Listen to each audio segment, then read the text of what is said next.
আমি ওই যে মন্ত্রণালয়ে আছি, আসবো, আমার কাজ আছে, আসবো। আমার সামনে ওই যে কর্মশালা আছে, তো ওইটাকে কথা 24 সালে শেষ দিয়ে আইসা রেকর্ড করে না।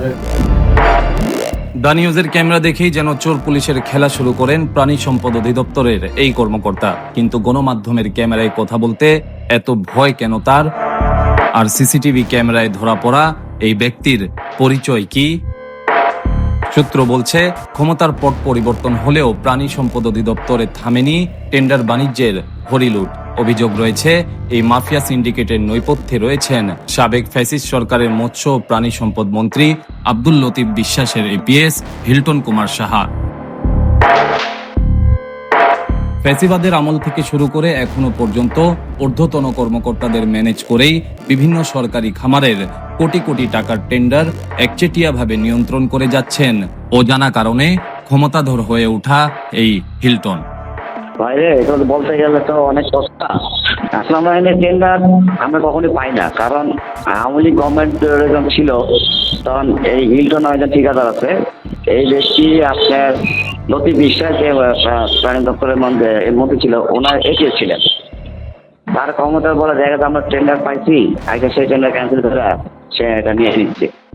ঠিক আওয়ামী লীগ আমলে যেমন প্রভাব ফেলেছে, এখন গভর্নমেন্ট এই বিএনপি আমলেও মনে করেন এখন সে ওই খামার বাড়ি আসছে প্রাণী সম্পদ দপ্তর এমন ভাবে আঁকড়ে নিচ্ছে যে কোনো টেন্ডার আমরা মাইরাও। আওয়ামী লীগ আমলে যেমন প্রভাব ফেলেছে, এখন এই বিএনপি আমলেও মনে করেন এখন সে ওই খামার বাড়ি আসছে প্রাণী সম্পদ দপ্তর এমন ভাবে আঁকড়ে নিচ্ছে যে কোনো টেন্ডার আমরা মাইরাও আমরা পাচ্ছি না। অধিদপ্তরের কর্মকর্তা কর্মচারীদের অভিযোগ স্পষ্ট, হিল্টনকে কাজ পাইয়ে দিতে একের পর এক মন গড়া শর্ত তৈরি করেছেন প্রাণী সম্পদ অধিদপ্তরের প্রকল্প পরিচালক আব্দুর রহিম নিজেই। দ্য নিউজের অনুসন্ধানে বেরিয়ে এসেছে আরও চাঞ্চল্যকর তথ্য। নির্দিষ্ট একটি প্রতিষ্ঠানের পণ্যের সাথে মিলিয়েই তৈরি করা হয় টেন্ডারের শর্তাবলী। এমনকি পলাতক এক আওয়ামী লীগ নেতার মালিকানাধীন এনএইচ এন্টারপ্রাইজ ও লুৎফা অ্যান্ড সন্স নামের দুটি ছায়া প্রতিষ্ঠানও পর্দার আড়াল থেকে সক্রিয় রেখেছেন সাবেক মন্ত্রীর এপিএস হিল্টন। ভুক্তভোগীদের অভিযোগ, সরকার পালালেও এই সাবেক মন্ত্রীর এপিএস যেভাবে এখনো দাপট দেখাচ্ছেন, তাতে মনে হচ্ছে যেন সর্ষের মধ্যেই ঘাপটি মেরে বসে আছে ভূত।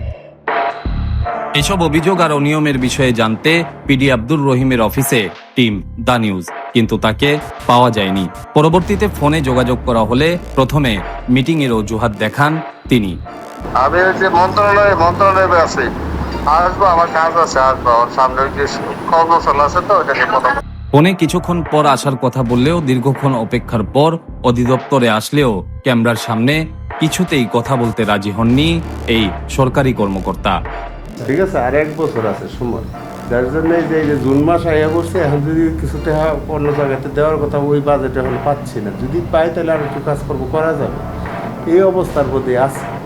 ঠিক আছে, যার জন্য এই প্রকল্প আমি এটা আমাদের তো বয়স হয়ে গেছে, আমি ডিজিজে উনি আমরা কি ইয়ারমেট, আমরা বন্ধু বান্ধব পাশে ইয়ারমেট। ঠিক আছে, আমরা এইগুলি প্রকল্প চালানোর মতন বয়স হয় আমাদের লাগে, এটি ইয়াং ছেলে ফেলে চালানোর কথা। ঠিক আছে, এটা যদি 5ই আগস্টের পরে আমরা যোগদান করি 24 সালে শেষ দিয়ে আইসা রেকর্ড করে না।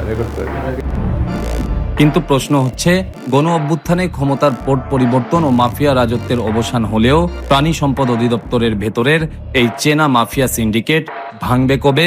দুর্নীতিবাজ কর্মকর্তাদের সুবিধাভোগী এই চক্র আর কতদিন রাষ্ট্রীয় অর্থ লুটে পুটে খাবে? Imran Khan, the news, Dhaka.